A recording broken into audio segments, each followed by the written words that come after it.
It's called the Porsche 917. And even if you have no interest in motorsport, you'll most likely recognize this machine, because it's quite possibly the most iconic racing car ever created. Now today, Porsche is the most successful car maker ever to race at Le Mans. They have 19 victories to their name. But this is the car that started it all. This is the car that gave them that all-important first win. Now, obviously, with a pedigree like that, it's quite valuable, around £14 million. So when we asked the insurers if this would be okay, they said yes, but not the accident-prone little midget. It must be Captain Slowly. So let's see if I can make this thing live for you. The first thing you need to know is that although the 917 looks like a big, wide car, actually, it isn't. Ow.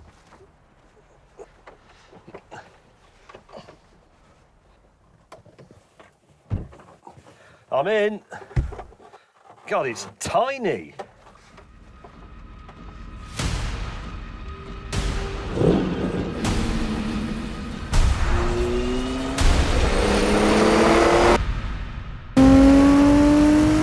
Holy mother!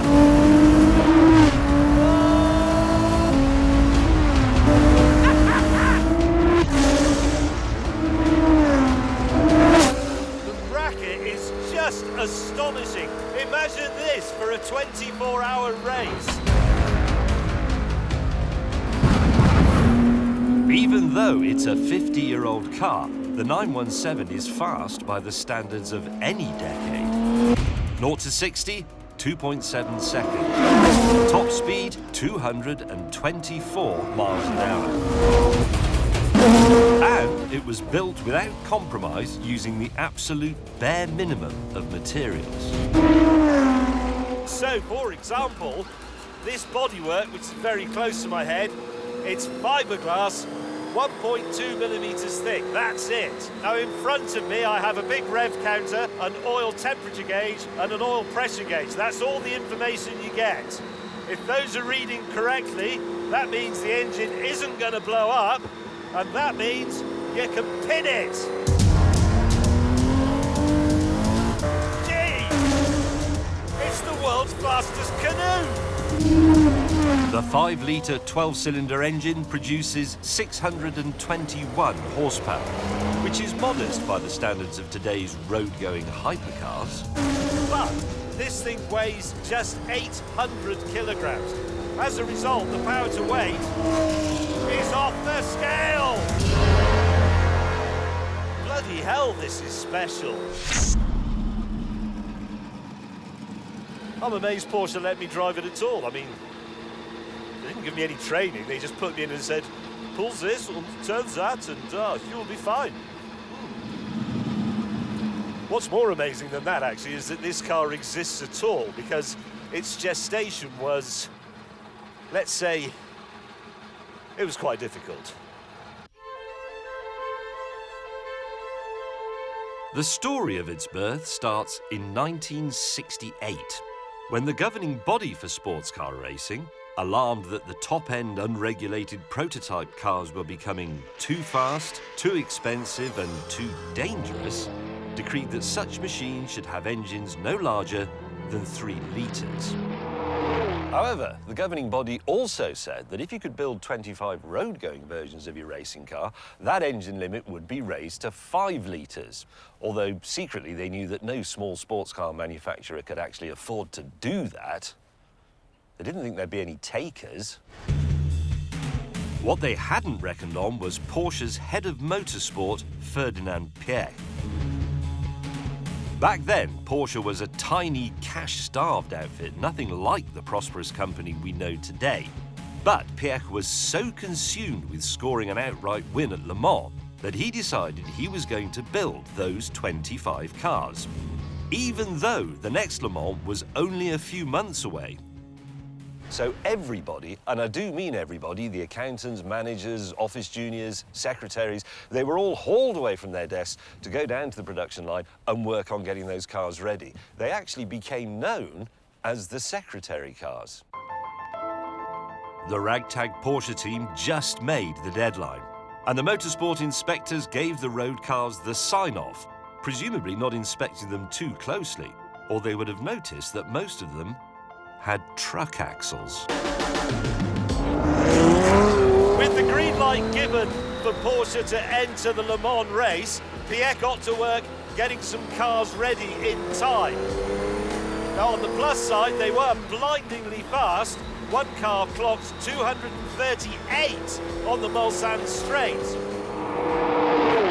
On the downside, though, they were terrifyingly unstable and virtually undrivable. The drivers simply didn't know what the car was going to do next. There was so much chassis flex that the gear lever would move around all over the place. They'd make a gear change, put their hand there the next time, and it'd be somewhere else. Pierre hoped for a big win at the 1969 Le Mans race, but it was a disaster. One of the privately entered cars crashed on lap 1, killing its driver. The others broke down as the race wore on, until just one remained, driven by this man, British driver Dickie Atwood. Difficult would be putting it mildly. Life-threatening could be another one. Right. It was a monster. It was made for speed, like a bullet to go through the air, but there wasn't enough pressure on the bodywork to keep it on the ground. And so the faster you went, the more unstable it was. It was so horrendous, I was waiting, hopefully, that the car would break. And eventually it did. But it was 21 hours before it broke. We were 6 laps in the lead, so we hadn't got far to go. But I was happy the car broke. Undeterred, Porsche hired British race engineer John Wyer, who'd helped to develop the Ford GT40, to sort out the 917's evil handling. And he cracked the problem, with a little help from Mother Nature. After one really long test session, Wyer and his drivers noticed that although the front of the car was absolutely plastered in dead bugs, there were none here on the rear wing, which must have meant the air wasn't flowing over it, and it wasn't producing any downforce, and it wasn't pressing the car down into the track. Having reworked the aerodynamics of their problem child, Porsche arrived at the 1970 Le Mans race with renewed hope, and Dickie Atwood once more at the wheel. During the race, the 917s were blisteringly fast, as ever. But this time, mercifully, they were much more stable. And although heavy rain claimed victim after victim, Atwood and the 917 took the checkered flag and gave Porsche their first ever outright win at Le Mans. It was a win they badly needed because they had, quite literally, gambled the company on it. But it's also true to say that this car nearly broke Porsche as well, didn't it? Because they were a very small company. It did. Again, it was Ferdinand Piëch, and he was a guy who was quite extreme. He was so enthused to do what he's done that nearly broke the company. It did. Yeah, the racing program nearly destroyed Porsche. From then on, there was no stopping the 917, as it set about building its own legend. The following year at Le Mans, on the way to another crushing victory, it would go through the speed traps at over 241 miles an hour, a record that stood for more than 20 years. And in that same race, it was so fast it would cover a total of 3,315 miles, a distance record that would stand until 2010. And if that wasn't enough, Hollywood's greatest petrolhead, Steve McQueen, came to Le Mans and made the 917 a screen icon.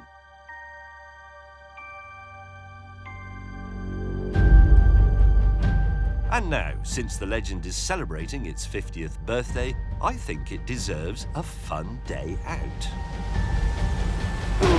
So I thought, why don't we put Mr. Dickie Atwood back in it to stretch its legs a bit and spice things up? And whilst he's there, let's see how the old legend, I mean the car, stacks up against a modern Porsche. Specifically this Porsche, the 911 GT2 RS, the biggest gun in Porsche's current arsenal. Now, attentive viewers will have noticed that I'm not actually driving, and that's because I've decided to do this properly. We're going to have old Porsche Le Mans winning racing driver versus young Porsche Le Mans winning racing driver, because this is Neil Yanni, and he won for Porsche in 2016 in the 919. To be honest, he's also probably a bit better at this than I am. As for the cars themselves, on paper, it's a tough one to call.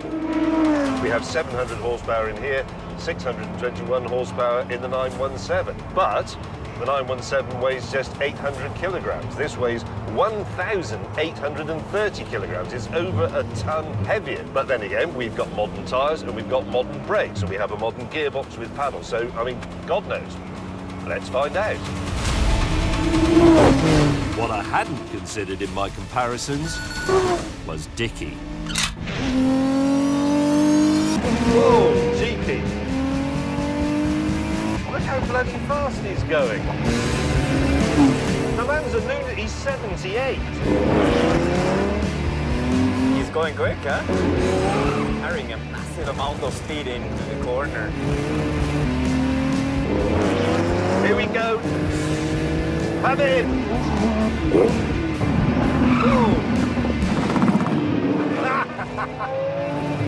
So the red mist has descended again after a pause of nearly half a century, and Mr. Atwood has gone quite mad.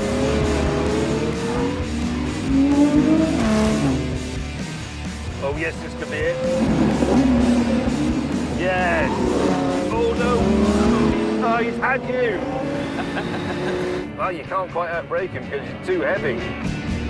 But in the end, youth and modern rubber triumph over the flat hat. Oh, we're all over his tent. Here we go. Oh, ho, ho.